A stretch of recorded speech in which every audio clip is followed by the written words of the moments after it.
Okay, good evening. Good evening, everybody. Welcome to RJH Livestream, Wednesday, 17th of November, 2021. So, good evening. And sorry it's been a few weeks. Do apologise. A little bit under the weather and motivation. I know everybody else is feeling the same way. Dark in the mornings when you get up, dark in the evenings when you come home. No vitamin D generally. The skies are grey, and it is, not that sort of feel good weather factor. And I do like the sunshine. So anyway, apologies for that. So yes, good evening, everybody. Welcome to RJH Livestream on Wednesday, the 17th of November, 2021. When tonight is all about the Module 2. All about the most common Module 2 riding faults that I've experienced over 20 years of teaching. Yes, teaching since 2003. So a lot of history there, a lot of experience there. So tonight is all about Module 2. It's going to be a good one. So yes, once again, I can only apologise for my absence the last couple of weeks, a bit under the weather. I had some personal health problems to overcome, still not overcome them. Just motivation was struggling with motivation. The weather hasn't been very kind to me. I do like the sunshine, vitamin D, but enough of that. We are back. So first of all, the traditional congratulations to all the RJH team for getting people through their tests, getting people through their tasters, their CVTs, Module 1s, Module 2s, full licenses and beyond. So well done, team, over the 3 sites, Wigan, Northwich and Manchester. Still very busy. Busiest on record, so it continues.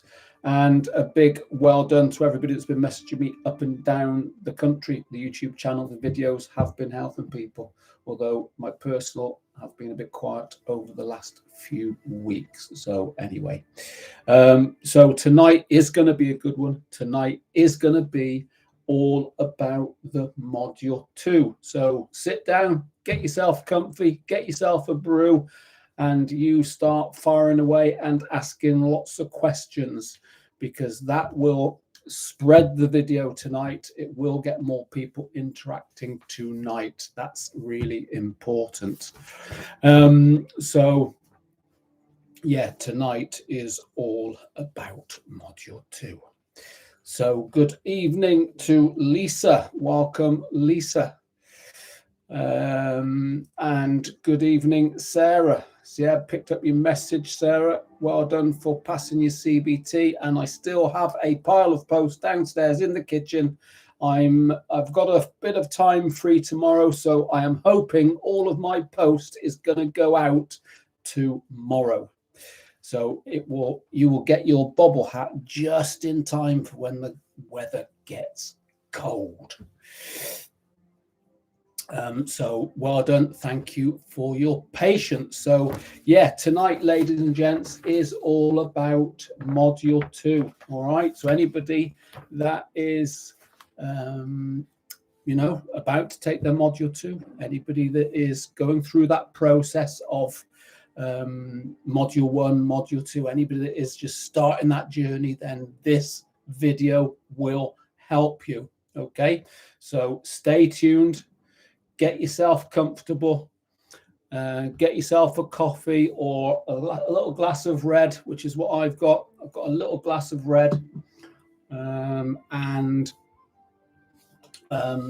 you will benefit. Okay. Just turn the background music down. The samurai music, which is my favorite relaxing movement, just turn it down a little bit. Now, everything that I go through with Module 2, if you check the description down below, you'll see lots of the videos we've done in the past relating to the Module 2. So when I go through the DL 25 riding test report, I'll sort of push you down below to pick up the videos relating to that particular subject. On the subject of videos, you might have noticed, anybody that is following the channel, the last few weeks, a few videos coming through now. And some of our new instructors very kindly let me film some of their briefs for CBT particularly. And the last week I've sort of come off of the training. So, and I was going to do a video about it, but just not been feeling 100%. So, but I was going to do a bit of a video out of it because me personally, I've just started easing off the training now. I cannot fulfill the obligations of running a multi-site ATB whilst teaching full time. So I'm easing off of the teaching and then spending a bit more hands-on developing the new training instructors coming in. Part of that really is asking them if they won't mind me videoing them. So you'll start seeing some videos relating to figures of 8 or gears or braking. So the new videos coming through now, you'll see Scott's allowed me to do some, Nick's allowed me to do some, Sophie's allowed me to do them, and of course it's all good for them. So good for them to play back and develop themselves, but also good for any of you new riders that are coming through. So you know, look down at the new videos coming through. There are lots of them. Good evening, Sylvia. Yep, I picked up some of your videos you sent over, Sylvia. Not had even a chance to look at them yet, but I will get through. I've got quite a lot of videos now ready to be uploaded, so we will get them on. So good evening, Andy. Good evening, Andy Borlas. You have a module 2 next week. How likely is it to be cancelled if it's frosty? Well, first morning tests can get cancelled. You know, yeah. So there is a likelihood if it's frosty, it will get cancelled. But you know, you're not going to lose your money. So the test would be the DVSA would not. You know, you don't pay for that test. But yeah, so this time of the year, it's a bit unpredictable. Who knows? So weather is it's not been too bad at the moment. It's not any cancellations, but unless you know anything that I do, we don't tend to look at the forecast too much because 9 times out of 10 they get it wrong anyway. So yeah, DL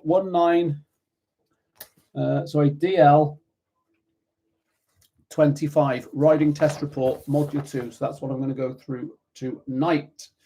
Anybody that is getting prepped, then watch this video.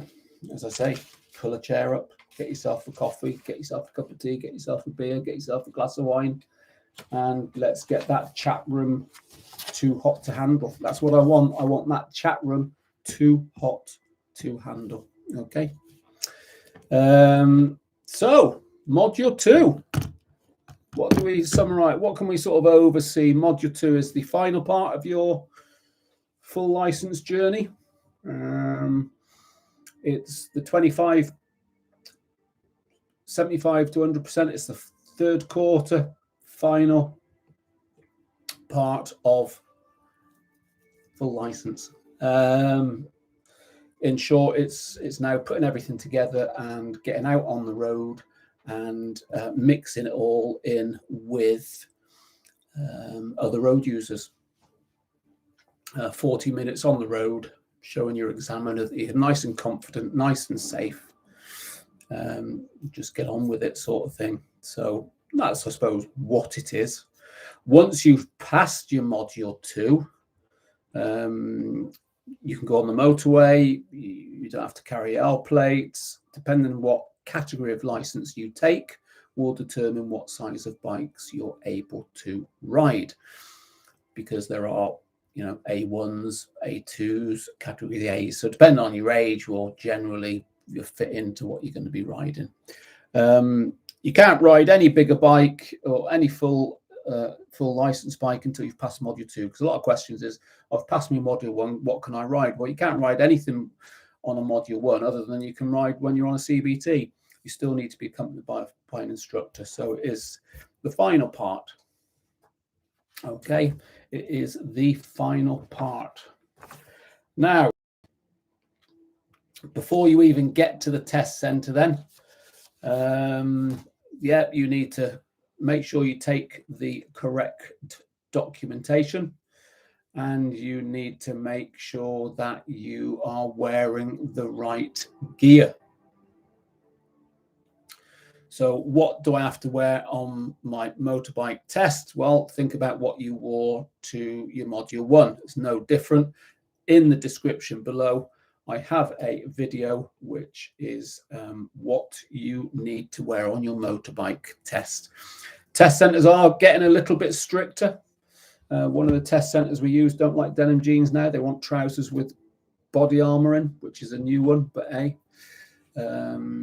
not consistent, but denim jeans aren't acceptable there. So do check with your instructors who use the test centres to make sure there's no recent changes.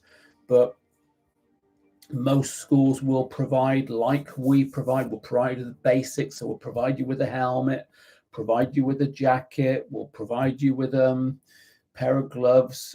We can provide you with body armor trousers. What we don't provide you with is footwear. So we do always ensure that our trainees are wearing ankle protection footwear. So do check with your school. You know, don't leave it until the last hour, the last minute. So a bit of planning, okay? But you do need to wear the right gear. Still need face masks, neck tubes generally at test centres. They do like that still because of COVID. So check that out. Some test centres like you to use their earpieces. Some test centres, you've got to use your own earpieces. We use 8 different test centres. There's no consistency across them. It's local decisions at that test centre how they operate. So do check with your with your instructor as to where your test is being taken, and so that you know what you need to be wearing. Documentation, so we do need you to bring your photo card, part of your license, or if it's an old style license, a passport photo or a photo ID. We need your theory test certificate, your CBT certificate, and your module 1 certificate. And we'll take all of that. RJH as a school will take all the documents off you, put it in a little folder, and we will look after that for you. You know, you do hear of all these horror stories where people carry them in their pockets and they fall out on the way to test. So, and then you lose your test fee. You don't provide your right documents, you'll lose your test fee. I can't do your test without documents. Odd occasion. On the odd occasion, somebody lost their theory certificate. So if you've lost your theory test certificate, get in touch with your school because they can contact the test centre. You cannot be nominated. You cannot be taking that test if you hadn't have passed your theory test. So with a little bit of organisation, don't worry too much. If you get in touch with your test centre, your training centre, they can get in touch with the test centre, notify them. They can check with the DVLA. So if you have lost it, don't worry. Okay, we can sort that out. So yeah, make sure you're wearing the right gear, make sure you're taking the right documentation,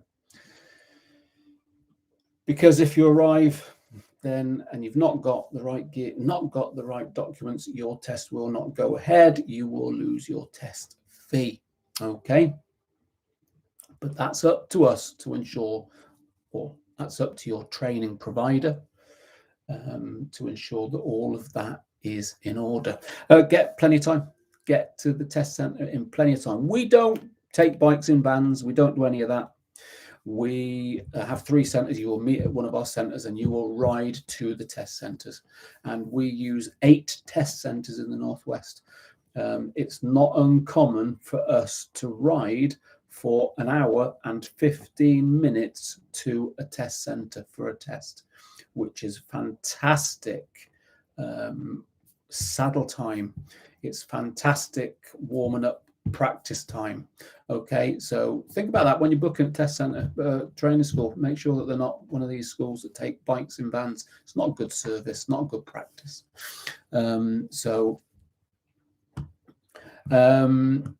Can you, so anyway, let's come on to a few more in the chat room. So we'll come back. Hello, Hader. Good to see you this evening. Hader, I got my A1 one day before my 23rd birthday. Never got. No, don't give up, Ada. You can get where you want to be. Not a problem. Sylvia, I am back on the videoing now, Rob, so looking forward to sending more videos to you for the benefit of past, present, future trainees and anyone else. Fantastic, Sylvia. The more videos, the better. Figol, good evening, Figol. Nice of you to join us. Yes, your motorcycle boots, Haydar, are at the test centre. And yeah, they are there ready and waiting for you. Now, would it be an option for us to pop them in the post and send them to you, Haydar? We can arrange for that if that would be of any interest.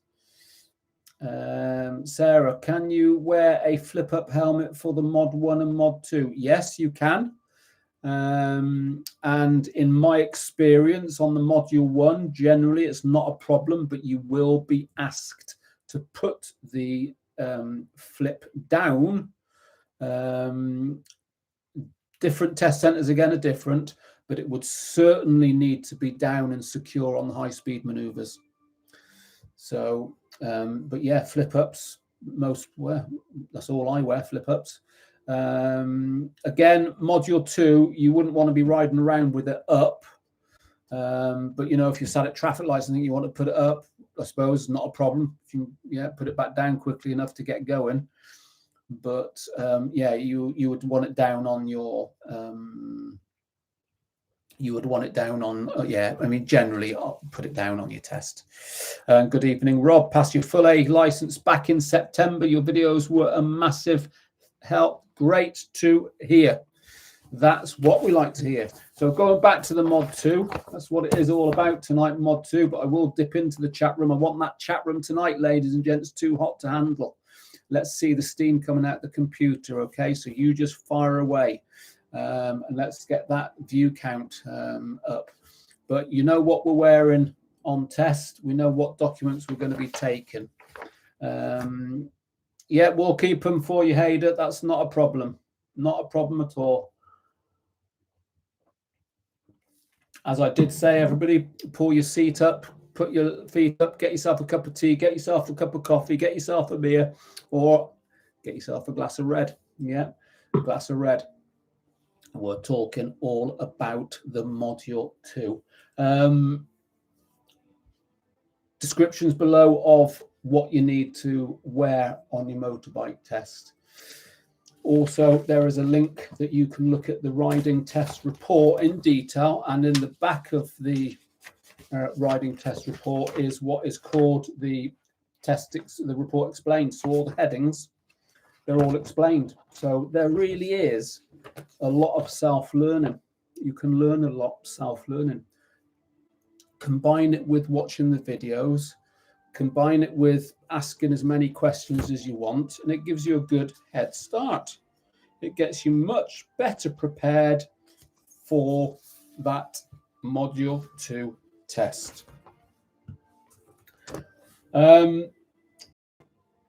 So preparation is key. Make sure you get to your test centre, your training school on time. We'll get you to the test centre on time. Don't be late. It really does put pressure on your instructors and put pressure on your fellow trainee, because generally there's going to be two of you going with an instructor. I can't remember the last time we went to the test centre with just one person. It's generally two now as a normal. But yeah, if you're late, it just puts added pressure. We don't need that pressure. You know, preparation is key. Preparation is key. So we get you to the test centre. You'll have time to use the facilities, parked up where you need to park up. You'll have time to use the facilities and get yourself comfortable if you're on time. You know, if you're not on time, you're pushing your luck and you get there late, and you won't even have time to go to the toilet. So that's not good. And I can tell you all sorts of stories about that from the past, but I won't. And you know, preparation. Can't say it enough times. Preparation, preparation, preparation. So arrive at the test centre, parked up, user facilities, examiner calls you into the office, the garage generally it is at the moment. Most test centres, you go into where they store the bikes and they've got a table and things laid out, checks all your documents, you sign the declaration, he explains what he wants you to do on the test, kits you out with his radio, and then you'll lead out, and first things first, eyesight before the bike. But let's think about what the brief is. Basically, he will ask you to ride for yourself and follow the road straight on. He will ask you to follow the road straight on unless traffic signs tell you otherwise. If he wants you to turn right or left, he will ask you to do so in plenty of time, but you just keep going. Might ask you to pull over from time to time. Not uncommon to be pulling over half a dozen times. Okay, nothing to worry about. And then, you know, happy with all that. Yeah. Oh, you'll explain the bit of independent riding during the test as well. But you'll explain, you know, you express you ride for yourself. Don't worry about me. Just get on with your ride. Ride for yourself. Ride for yourself. Ride for yourself. So that's what's explained there. Now, what I've got down below, not only in the description, then the ride and test report, the DR25. I've also got what you need to wear on your test. But there's another very, very important video that I want you to watch, and it is headed the first 5 minutes and the last 5 minutes of your test. So in my experience, that if somebody's going to get unstuck on their test, it can be in the first 5 minutes and in the last 5 minutes. There's a cracking video there. Something as simple as make sure you've had breakfast or dinner if your test is in the afternoon. Make sure that you're not hungry. Make sure that you're hydrated. You know, oh, I've not eaten all night. I've not drunk all night. Well, you're not going to perform in the same way. So this video, the first 5 minutes and last 5 minutes of your test, will give you some really good tips to get in the right frame of mind. In the first 5 minutes, the examiner asks you to pull over, find somewhere safe, pull over, and pupil have wet their pants because they get nervous. They think they've done something wrong. You've not done anything wrong. Not done anything wrong. And you could get asked to pull over half a dozen times. So don't think that you've done something wrong, because you've not. All right. And that is all explained in the video. First 5 minutes and last 5 minutes of your test. Really, really good one. First thing you're going to do is an eyesight check. Read a number plate for 20.5 meters, and the examiner asks you to take them over to your bike, makes a note of the number plate, as a walk around, make sure that it's in good order, L plates displayed front and back. He will then ask you 2 questions, one show me, one tell me on the bike, and ask you 1 question on carrying a pillion passenger. So you will be asked 3 questions. 1 show me, 1 tell me, 1 carrying a pillion passenger. And you can pick up a minor fault there if you don't answer them satisfactorily. Now, in the description below, I have got fantastic videos, show me, tell me questions, which we've done ourselves, and pillion passenger questions we've done ourselves. So take a look at those so that you know. That's the beginning before you've even got on the bike. Now, mention there you can pick up a minor fault for the show me, tell me's. How many, just to make, let's see who's listening, how many minor faults can you achieve but still pass your test? So what is the maximum amount of minor faults that you can achieve and still pass your test? So let's see who's listening.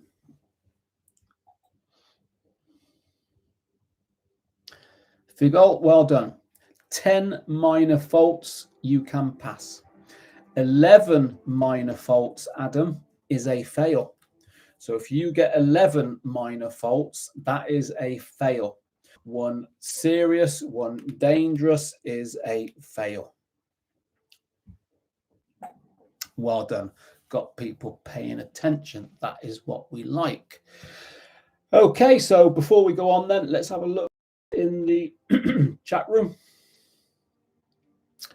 Hayder, yeah, we can keep your boots when we see Sylvia. We can make sure that get them to Sylvia. Not a problem. She can keep them in Northwich for you.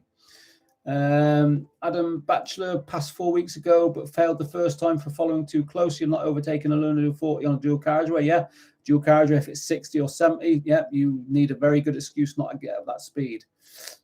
Following distance are really important. 2 seconds in good conditions, 4 seconds in wet to poor conditions, but be flexible. CM might sound like a strange question, but is riding with the visor up acceptable on mod 2? I seem to have developed a habit of hardly ever having it down unless it's raining. Not a problem. Yeah, but remember what your visor is there for. It is there to protect you. It is there to protect you not only from the elements, but from what is flying around in the air also.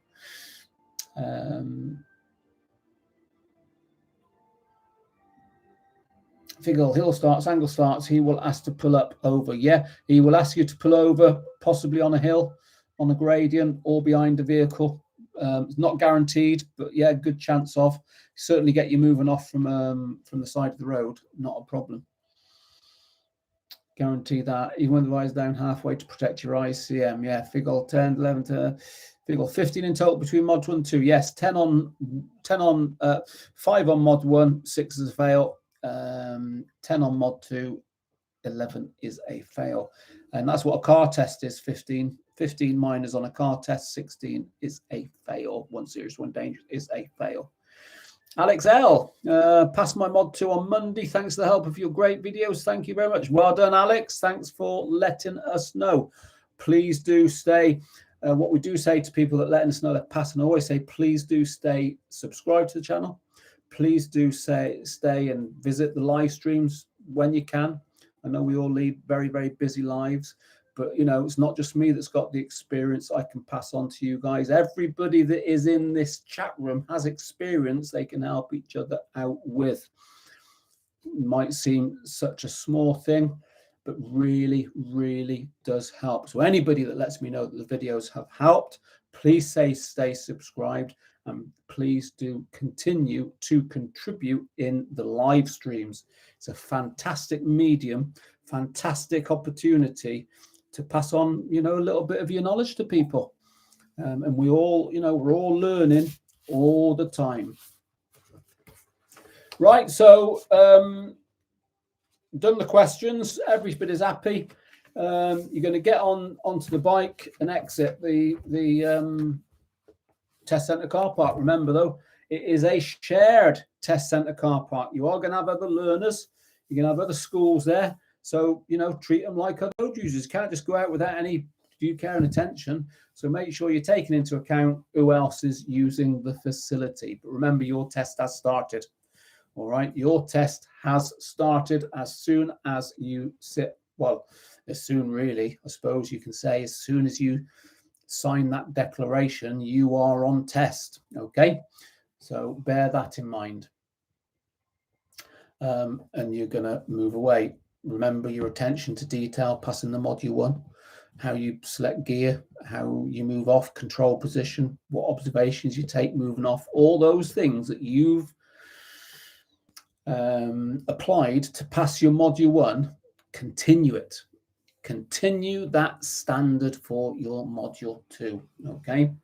And remember, when you're outside on the public highway, as soon as you got out of the test center, he might ask you to pull over. Don't worry. Okay, don't worry. I have a video in the description below about moving off on your test. I've also got a video down below about, can I stop on double yellow lines on my test? So these are really, really useful videos, and these are videos that I have compiled from my experience of being a motorbike instructor for the last 20 years. Remember, I am not an examiner. An examiner is not an instructor, but we use 8 different test centers, and all the examiners, whilst there is a framework, if you like, they all have their own little quirky ways. So, you know, what I've done is compiled what my experience is, but if you are also in doubt, the videos that I put out, you still got questions, speak to your instructor, who will be able to help you relating to what area you are in. Okay. Hopefully that makes sense. So do look at that video, 2 videos below, about moving off on your test and can I stop on double yellow lines on my test? Because in certain situations, yes, you can park on double yellow lines and get away with it. It's perfectly acceptable. But there are situations on your test that you would not want to park on double yellow lines. So have a look on the videos. So hopefully all that is clear.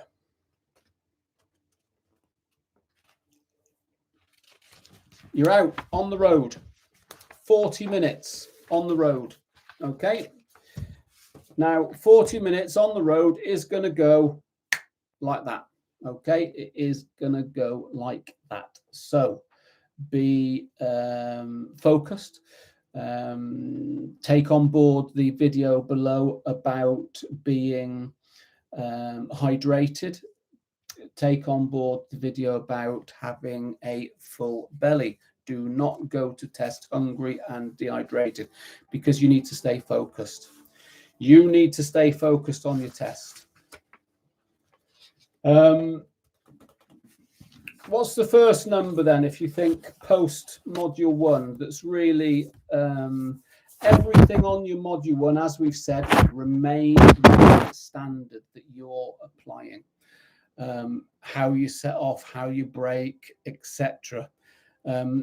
How you control the bike. So you continue with that. The first thing then, if we look at number 13 on your riding test report, your first thing is rear observation. Okay, so the link below, you can have a look at this riding test report. Number 13, if you turn it around, you can have a look. Number 13, and you'll have a description about what they're looking for. Okay, so if we have a look at number 13, which I seem to be missing, I've stapled it on the wrong way. Rear observations, you should use your mirrors fitted to your machine safely and effectively. Where mirrors are not sufficient, for example, covering blind spots, then you must take rear observation lifesavers. You should always check carefully before signaling, changing direction, changing speed. You should have shown you can use the OSM PSL routine. Okay, so thinking about mirrors, thinking about lifesavers, in the link below in the description, there is a fantastic video which is headed Rear Observations Explained and Demonstrations. Now, this particular video is about 5 years old, and I did it, but it is a fantastic video. It's quite comical because you'll see some keyboard warriors who are firing away. Not interested in any of that malarkey. So the ones that are too personal, I'll delete them, but I leave a lot of them. It's quite hilarious. But forgetting all that, look at the content of the video. It really, really is good. Okay, it really, really is good. So as an example, mirrors, lifesavers, they're the two that you can apply. Now, when you look at your score sheet, you can get little marks. You get minor faults, you get a serious fault or a dangerous fault. You can get 3. There's a bit of a old wives' tale, whatever you want to call it. But if you get 3 minor faults, you fail. No, not necessarily. Oh, I was told my mate got 3 minor faults, he failed. Well, yeah, maybe he did, but it's not a guarantee. If you get mine, it's up to the examiner. But if you get 3 minor faults of the same subject, then there's a pattern there, there's a weakness. Yeah, it can contribute to go into a serious. But I have had people pass their test with 4 minor faults. It hasn't gone into a serious. So Just because you get 3 minor faults of the same subject doesn't mean that you're necessarily going to fail. That's up to the examiner on the test. But yeah, you don't want to be getting more than one of the same thing, because if you are getting more of one of the same thing, then there is a weakness there. There is a pattern there that needs to be developed. Okay, so let's have a look at mirrors before signaling. So what's the biggest problems mirrors before signaling? With mirrors signal, people put the signal on and then check the mirrors. Well, that's going to be a minor fault. That's not what we teach. We teach you to look in your mirrors before you signal. Changing direction, changing speed. So changing direction, yeah, changing speed, changing direction. I don't check over me. I move around a parked car and I'm just looking down the road. Well, that's not good, is it? You need to be checking your mirror. You need to have that effective rear observation. So mirrors may be the lifesaver to come out, mirrors and the lifesaver to go back in. Changing speed. Yeah, so you're not, if you're following the road, you're in a 50 and around the corner there's a 30 and you go around the corner and there's a 30, you use your brakes, but you're not checking your mirrors, that's going to be a minor fault. So mirrors are before, the timing of mirrors are always before what it is you're doing, because then you've got time to be able to act. So rear observation mirrors, lifesavers. Yeah, if you're not looking over your shoulder moving away, if you're not looking over your shoulder turning right, exiting roundabouts, if you're not looking over your shoulder, you know, when your mirrors are not going to give the information, they're going to have problems. But all of the mirror, all of the rear observation is underneath. Fantastic video. As I say, it's about a five-year-old. Rear observations explained. It really is a good one. So take a look. If you have any questions, let me know. And that's number 13. So everybody's still happy with that. I suppose also with the rear observations is timing. You need to time them so that you are able to act, but how long it takes you to do them. Does anybody know how much distance you'll travel in a second? So 1 second to do a lifesaver, how far you'll travel. How long should it take you to do a lifesaver? So the calculation is 1.5 times your speed in feet per second. So let's think then, you're going down the dual carriageway at 60 miles an hour and you're going to overtake a car. So you look over your shoulder and it takes you a second to look over your shoulder at 60 miles an hour. 1.5 times that, 1.5, that's 90 feet. So what that means is in that second that it's taken you to look over your shoulder, you've traveled 90 feet, which is too far, which is why any observation really wants to be a split second, okay? A split second, but you will travel 1.5 times your speed in feet per second. That's what it is. So anyway, check that rear observation one out. Let me know what you think. So this next video I've got listed, which ties in with the rear observation on the, I suppose, oh no, it's a signal. Number 14 signal, keep it at that. So indicators signal. So is it necessary? Is it correctly timed? Biggest, I suppose, on a test, if somebody's going to struggle on a serious fault with signals, it's going to be leaving the signal on. And then the examiner comes in and then says, okay, Fred, can you turn your indicator off, please? Now, that can be a serious fault, okay? So when I say, so, you know, examiner comes in, if an examiner comes in and has to tell you to do something, like maybe, Fred, you better slow down. You've just entered a 30 and you're still doing 50. If an examiner has to tell you something like that, generally, in my experience, you're going to struggle, okay? Examiner tells you to turn the indicator off. He's got a duty of care because you're coming up, there's a junction. generally speaking, in my experience, you are going to struggle with that. So I've got a video in the description below, and I've headed it top tips to ensure you cancel your indicators. So I've come up with a system of applying when I've made my maneuver, which reminds me to turn my indicator off. And then there's lots of other tips. And if you watch a video and read the comments of people people have their own little ways, like rubbing the thumb over the indicator, or just keep checking down and stuff like that. There's lots of tips there, but my tip is the system of new road, command position, check my mirrors, cancel my signals. And that for me goes back to my car instructing days as well. And that's ingrained in my mind, the same as OSM PSL on approach to a junction.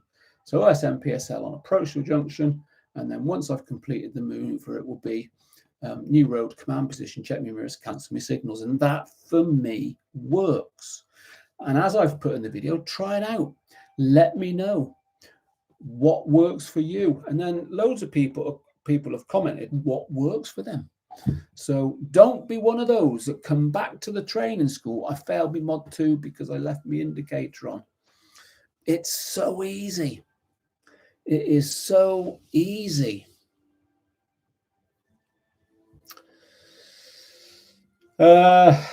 So let's have a look. That was number 14.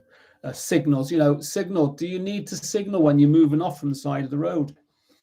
Another problem with, I suppose, for me, leaving it on is the biggest if somebody's going to struggle. Following on from that, I think it's one where, again, in my experience, is people move off from the side of the road and they've still got the left indicator on. So they've used the left indicator to move in, park up, and they've left the left indicator on when they're moving away, and that can cause problems. So make sure you turn it off. But I always say, well, did you need to put the indicator on in the first place? And they say, well, yeah. I say, well, why? I said, well, to let people know what I'm doing. No. So then I'll say to them, well, who were you letting know? Is there anybody around? There was nobody around. So if there's nobody around, why put the indicator on? You don't have to put the indicator on for the examiner. So, if you don't put it on, you're not going to leave it on, are you?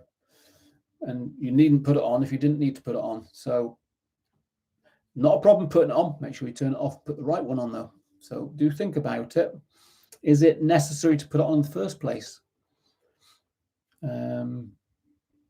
Timing of signals, end of the road, turn left. So if somebody's on a test, the examiner tells them to end of the road, turn left. And they straight away check the mirrors, put the signal on. They can't even see the end of the road. It's around the corner. And when they get around the corner, the end of the road, there's a junction on the left before the end of the road. So they put the indicator on too early. Remember the timing of your indicator. Your indicator needs to come on so it's not confusing people. It's making your intentions clear. Your indicator wants to come on after you've committed to the one before.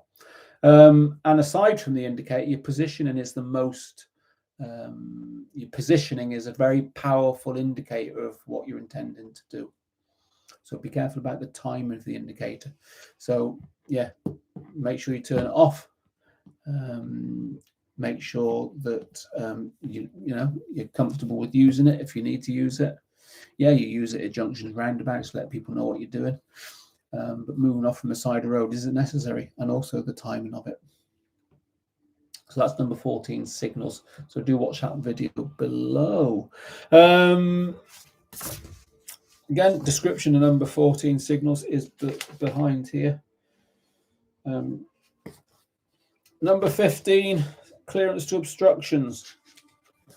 So clearance obstructions, you need to give parked vehicles and other obstructions safe clearance when passing. Now on a bike, we generally will teach the minimum of 1 meter. So if you're going past a parked car, generally the minimum of 1 meter. Allow that car door width opening. If there's nothing coming towards you, you can use a bit more space, then use it. But generally, any obstructions, you want to allow 1 meter. You need to give parked vehicles and other obstructions safe clearance when passing. Watch out for changing situations, such as pedestrians walking out from between parked cars, doors opening and vehicles trying to move off. Be prepared to slow down or stop if needed. It's all about anticipating and being able to stop in the distance you can see to be clear. Yeah, the examiner is not another road user, just an observer. So no, you don't need to indicate for the examiner. That's in my experience. Not a problem indicating, but make sure, as we said before, but no, you don't want to be treating the examiner as another road user. Treat him as an observer. Ignore that he is even there.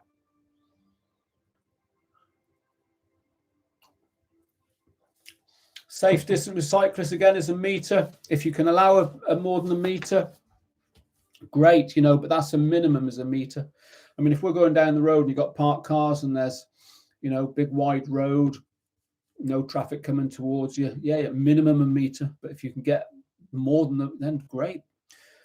Cyclists, remember, they do have a habit of wobbling around, avoiding potholes and stuff like that, but at least a minimum a meter. If you can allow more, allow more. Space is safe. Yes. Space is safe.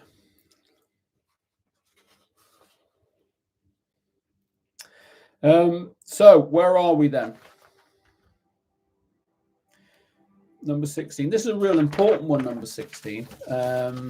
And I might have told this old story many years ago, but anyway, number 16 is response to signs and signals.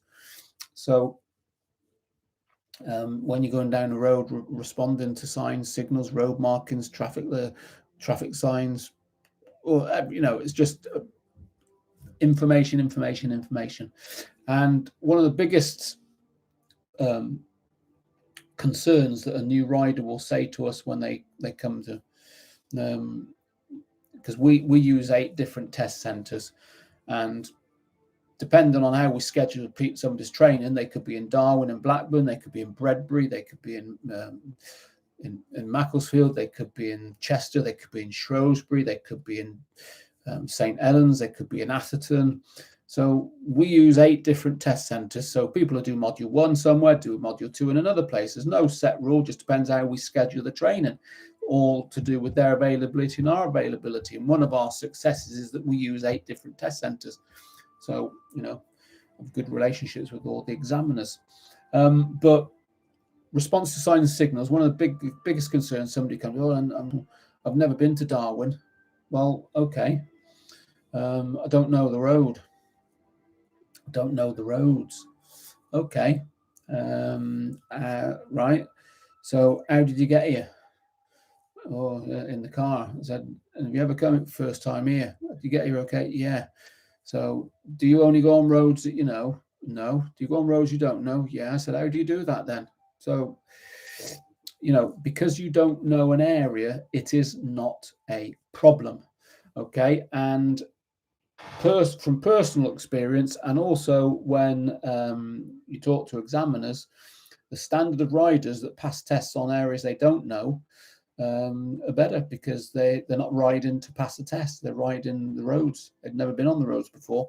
So response to signs and signals. And tell you a little story. Many years ago, a young man wanted to do his test with me. It was the old test before the mod 1 and 2. It was the old road test. We were working at Congleton at the time. So this is pre-2009. A young lad lived in Macclesfield. He was only a youngster, early 20s. And at that time, we were using Northwich Test Centre. Northwich used to have a test centre. Still got a car test centre on a housing estate. They used to do the old bike test. So we used to run out of there. We didn't use Macclesfield at that time. We used Northwich. And the young lad lived in Macclesfield. He wanted to do his test in Macclesfield. Why do you want to do Macclesfield? Well, I live there. Well, okay, not a problem. I'll do your test in Macclesfield. So he did his test in Macclesfield, and he's born and bred. So he's lived in Macclesfield all of his life. Knows the road. Yeah, I know the roads. I feel much more comfortable in Macclesfield because it's familiar. I know the roads and stuff like that. Yeah, not a problem. Anyway, takes him for his test, and he failed for the most simple thing. Okay, and he sat at some traffic lights on a dual carriageway, which are 40 miles an hour. The lights are on green. He's still looking at the left and the right arrow. Underneath the railway station, Origi Bianchi on the left of Buxton. So it's 4-lane. Left lane, left, right lane, right, separate set of traffic lights to the two going straight on. So he sat on a green light at 40 miles an hour. Should have been gone. He was looking at the wrong coloured lights. So he then accepted, well, yeah, we do not necessarily advise you, if you do your test in an area you don't know, it's not a problem, because we teach you to ride on a mixture of roads. So number 16, response to signs and signals. Really important one, this one. You must show that you can read correctly to all traffic signs, react correctly to all traffic signs, road markings, traffic lights, and pedestrian crossings. Obey signals given by police officers, traffic wardens, highways agency officers, and school crossing patrols. You need to watch out for signals given by other road users and ride on only when you're satisfied it is safe. So it is a big one. When you're going down the road, you need to pick out all of the information that is available and then sort of prioritize it to your ride. And if you miss a speed sign, if you miss a one way, or you're missing this information, you can have problems. So really, really important, okay? Response to signs and signals. Number 17 then, use of speed. So we'll go with this one and then we'll have a look at the chat room again. So number 17, use of speed. You should have made safe and reasonable progress. Keep in mind road traffic and weather conditions, road signs and speed limits. You need to show confidence based on sound judgment. Remember at all times that you must be able to stop within the distance you can see the road to be clear. Golden rule, always be able to stop in the distance you can see to be clear. Get yourself up to speeds if it's safe. Get out on the country lanes at 60 national speed limit. Well, get to a bend, a corner. You're going to have to get that speed down to a sufficient speed depending on your visibility, isn't it? So, bearing in mind that golden rule, be able to stop in the distance you can see to be clear. So it might be a sharp bend, might be a long sweeping bend. So any information, black and white chevrons, slow written on the road, sharp bend sign, picking out the road signs all the time. Very, very important.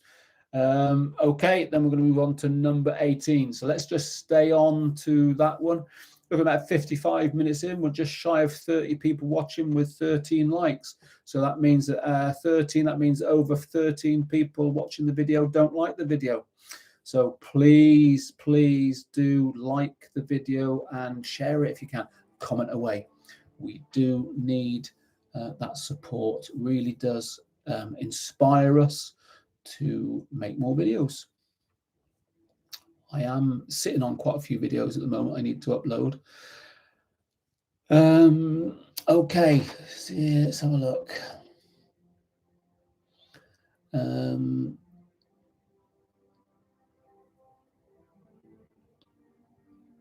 Yeah, so Laughing Dog, you're kidding me. I got a minor for not indicating an empty road. Yeah, I mean, again, different test centres, different examiners. I don't know, can't comment, but we teach people at the test centres we use, if an indicator is not necessary, then it is not necessary. Okay, you don't indicate for the examiner. CM, one wrong blip and you fail. Best to practice on a track, but I've read that even track riders have it smooth, perfect non-blipping techniques. Don't want blipping techniques on your blipped bit of normal everyday riders. Clearance, yeah, 5 minutes. Rob Canning, 5 minutes.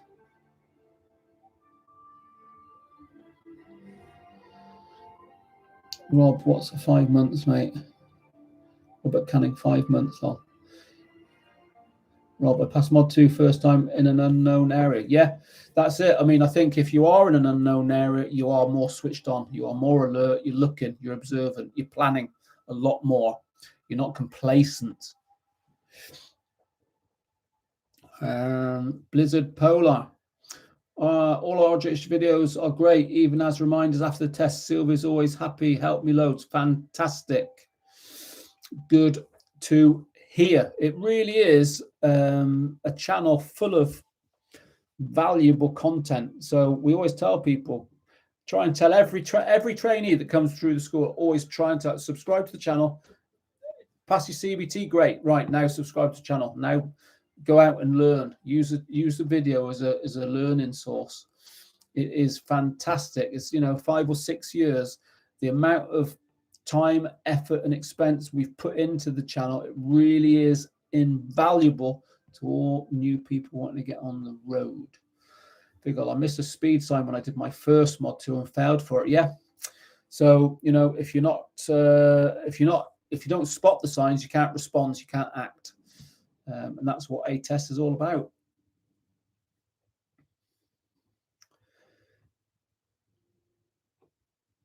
Yep, good. Okay, so let's move on to number 18, following distances.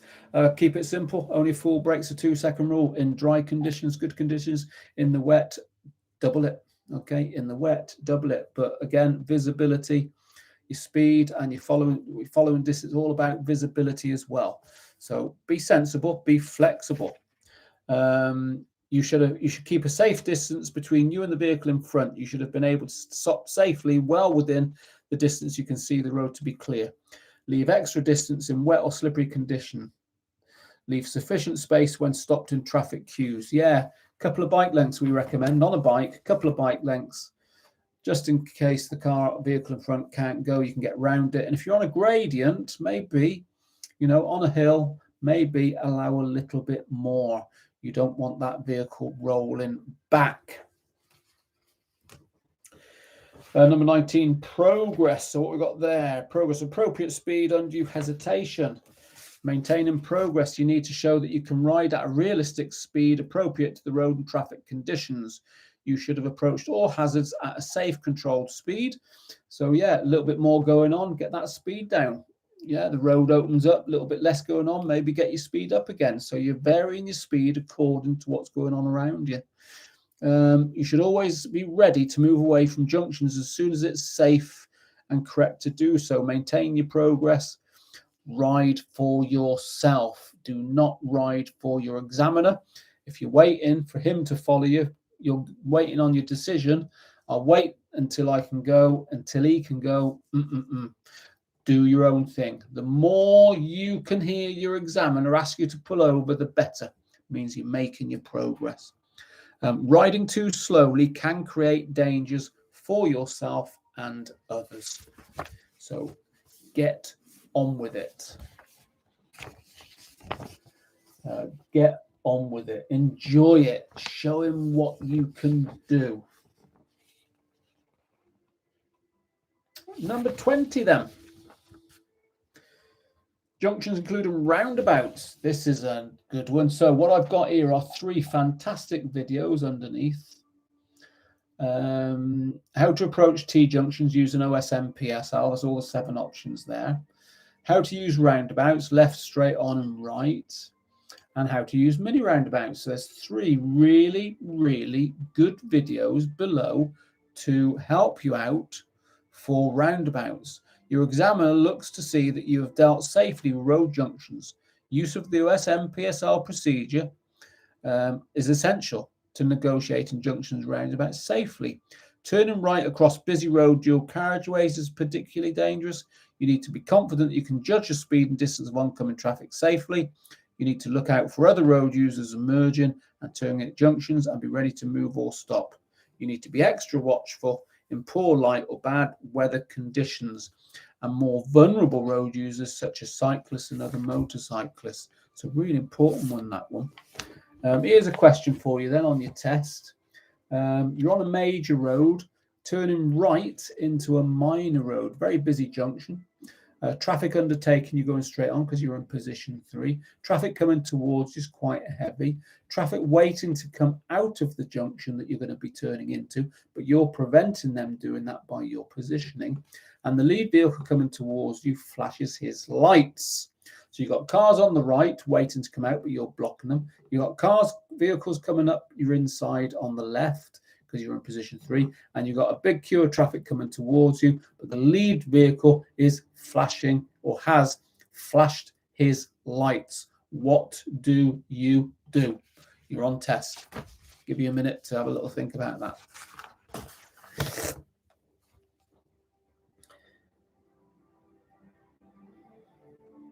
Have a little think about that one.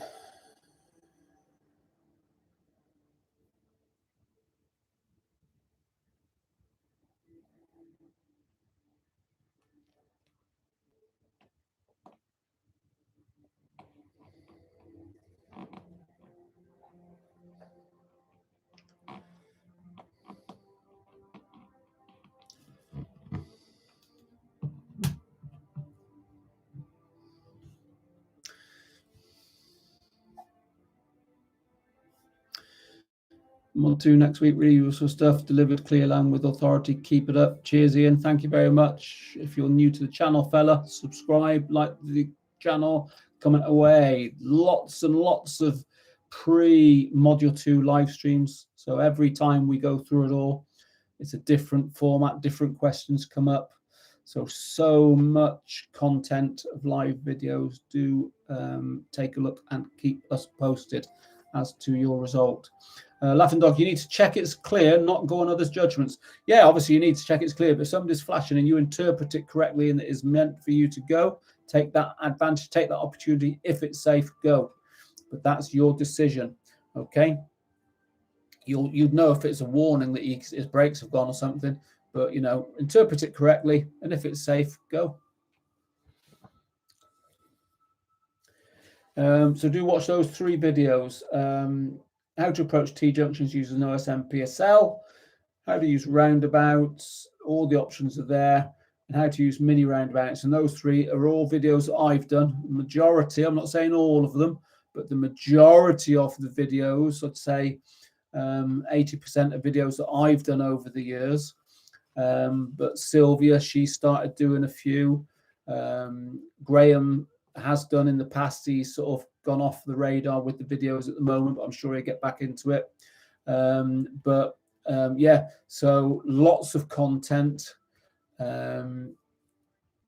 Get watching, get asking questions. You know, if there's anything that we've not got that you could do with some help, and let us know, because we could always try and arrange when one of us is out that we do a video on that.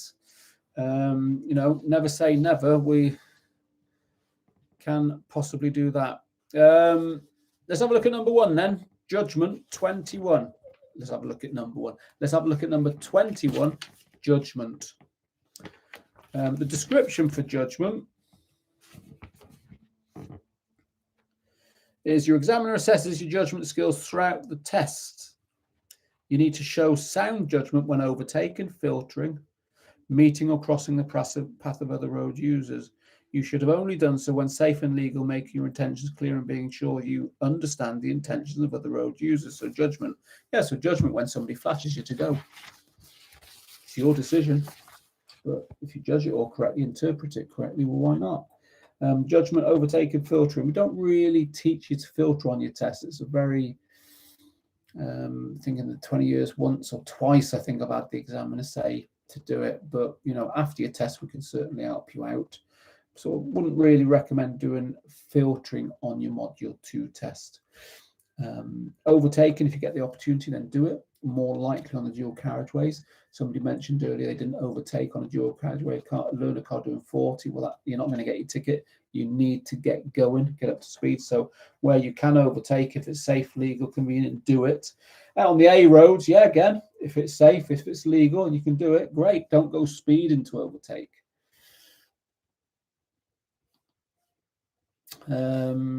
Judgment numbers.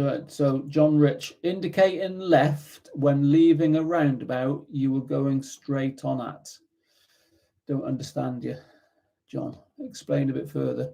You would indicate to come off a roundabout. If you're looking at, forget a mini roundabout, I'm talking about a bigger roundabout, a standard non-mini. You would indicate to turn left on approach, OSM PSL. You would indicate to come off on exit 2, but your indicator would only come on after exit 1. So watch the videos below. How to use roundabouts, how to use mini roundabouts, that should all be explained on there. But yes, you would, for your test today,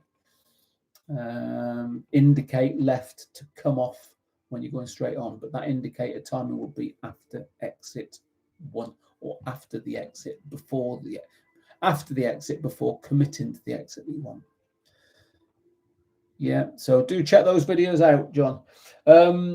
So judgment meeting. So yeah, when you're meeting traffic, obviously you've got rules of priority, parked cars or obstruction on your side of the road, obstructions on the opposite side of the road. Ian, what document am I reading from? It is the DL25. In the description below, the top link is this. So go to the description below, top link. You can get it up on your screen and have a look at it. It really is very useful. We do all of our, how we go through our training module 2, we are based on the riding test report. It covers everything. It's what the examiners are looking for, which will put you in good stead to be a safe rider on the roads, obviously. Meeting traffic, yeah, rules of priority, obstructions, holding back, not interfering with other road users, so allowing sufficient distance, holding back, giving way, and so on. Don't make any other vehicle change speed or direction because of your actions. That's what we always want. So don't make other road users change speed or direction positioning. But number 21, judgment. The description would be, yeah, examiner assess your judgment skills throughout test, need to show sound judgment, overtaking, filtering, meter and crossing. Yeah, so good. Number 22 is positioning. Positioning normal riding, positioning lane discipline. You should have positioned your machine in a safe position as a general rule in the center of your lane. Position 2, you should have kept clear of parked vehicles and positioned yourself correctly for the direction that you intend to take. Where lanes are marked, you should have kept to the middle of the lane and avoided straddling lane markings. Should not change lanes when not needed. Be aware of where you are at all times as the road users. Judge what you're going to do based on that, on your position. Very powerful tool is your position. In the description below, I have I think it's a pretty basic video, but it is relevant, and that is how to be flexible with your road position, because when you're going down the road, you're not going to be, I'm here, so you're boom there, position 2, and there's a load of parked cars opposite, and then a vehicle's coming towards you on your side of the road over the white line. So you need to be flexible. You can't just, so think about changing that position. You've got 1, 2, 3 position. Use all of them as and when. Good evening, Alan. Nice of you to join us. Any few new names? Please do subscribe to the channel if you're not, if you haven't done also already, and also remember that this is one live stream of, I think we got over 50 live streams now in the live stream playlist. So you go back a few months, you got CBT, you've got module 1, you've got module 2, a rotation.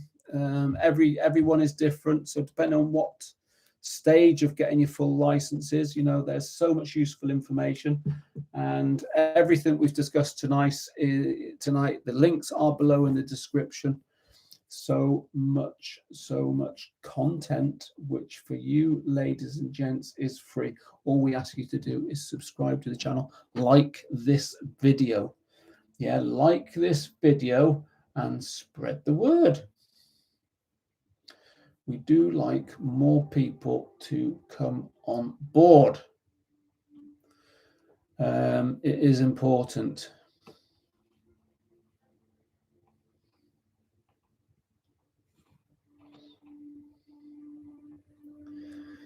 Did you get your Triumph from yours, Stuart? Did you go to yours and did they look after you? Did you tell them that Sylvia taught you RJH Northwich? Hope they looked after you if you did get it from Triumph yours. We have a good relationship with most dealerships in the Northwest, but if you want a Triumph, we're really we work very well with Philip Yules, who's got a dealership in Manchester and a dealership in Blackburn. Fantastic setup. Really are leaders in their field. Fantastic Triumph dealership. Can't fault them. Where were we then? Positioning, yeah. Normal lane discipline, always favour the left lane. Use the right lane for overtaking, making progress, but do favour that left lane. Okay. Number 23, pedestrian crossings, dealing with pedestrian crossings. So I've got a video down below in the description how to approach a toucan crossing, where you've got pelican, puffin. There's a whole range of different crossings. You treat them all pretty much the same on approach. Have a good scan around, don't you? But I've got a great video there how to approach a toucan crossing. You can apply that to most of them. I think with any crossing as well, don't beckon anybody, particularly if you you know, you're coming up to a zebra crossing, there's somebody waiting to cross and just stood there, so you come to a stop. Don't sort of do any of this beckoning them. Let them make their own decision. Okay. But yeah, pedestrian crossings. And if you are well, you'll see on the video down below about moving off where you can stop and not. You don't want to be stopping on the zigzags for pedestrian crossings. 24 normal stops. Yeah, so watch that video. Normal stops. Where you can, where you can't, stop. Really important. And remember that your examiner can ask you to pull over at least half a dozen times. Not uncommon. You're not doing anything wrong, so don't worry. It's just checking that you're observing, you're mixing in with other road users safely and stuff. So don't worry about it. Number 25, awareness and planning. The further down the road you can plan, the easier it's going to be. And as the lad said there, Rob said, past first time, never been to the area before. You tend to plan a lot more if you don't know the area. You're looking. You're not complacent, you're looking. So do bear that in mind. It's not a problem if your test is in an area that you don't know. It can help you. Bends. What do we know about bends? Golden rules with bends. Don't brake on bends. Don't change gear on bends. That's what we recommend. Don't brake and don't change gear on bends. Get all that sorted on approach. So you're going to approach the bend in the right gear at the right speed. Positioning on bends, again, flexible. And what the DVSA like at this level, you're going for your full test. They're quite happy for you to come over to position 1 on a right-hand bend. So a right-hand bend, position 1, you can see further. Your vision limit point is increased. It means that you've got a better lean. You're not anywhere near that white line. So many benefits of coming over to position 1. So you can try that. On a left-hand bend, stay in your position 2. The natural thing would be to come over to position 3 because you can see more, but the DVSA don't like this. Don't think you've got the ability to deal with anything coming towards you over the white line. So stay in position 2 on a left-hand bend. So position 1 on a right hand, consider it. Position 2 on a left hand. Avoid braking, avoid changing gear on bends. The key is to be flexible and to make all your decisions based on what you can see and what's going on.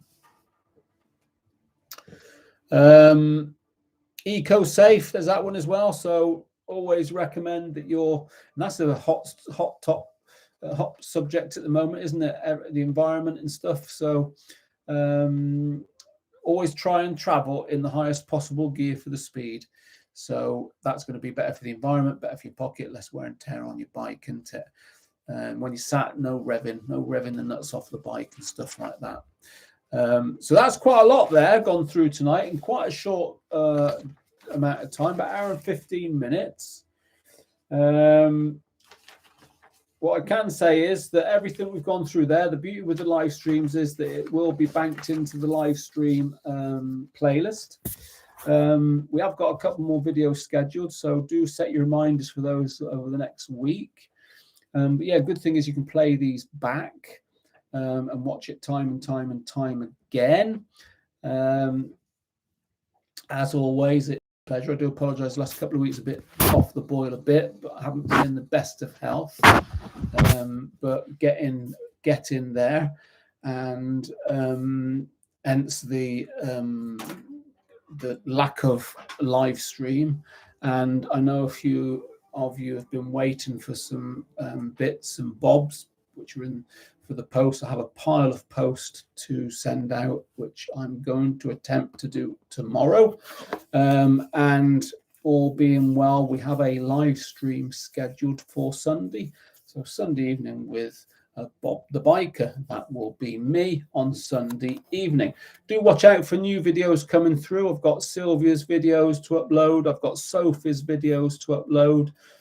So as I'm doing my rounds now over the different sites, I'm doing some live CBT lessons with the permission of the instructors and the trainees, of course. So do watch out for some of those new videos coming through. And, you know, if there's anything there on the module 2 that you're not sure about, you just ping over those questions in the description below. We'll always get back to you. Okay, so I'm going to love you and leave you. I'm going to say thank you very much for putting up with me tonight. I'm on a day out of work tomorrow, hence I can go and get my hair cut, I can get my post sorted out and stuff like that. Hence I'm having a little glass of red wine, so don't worry, I'm not working in the morning. That's about it, I think. So well done, everybody. Stay safe. Won't be long. The nights start coming. Get up to Christmas out of the way and then the other way, and then the lighter evenings will start coming around again. And then we can all start thinking about our goals for next year. And I've got my goals for next year. I want to do the NC 500. Me and Graham want to disappear.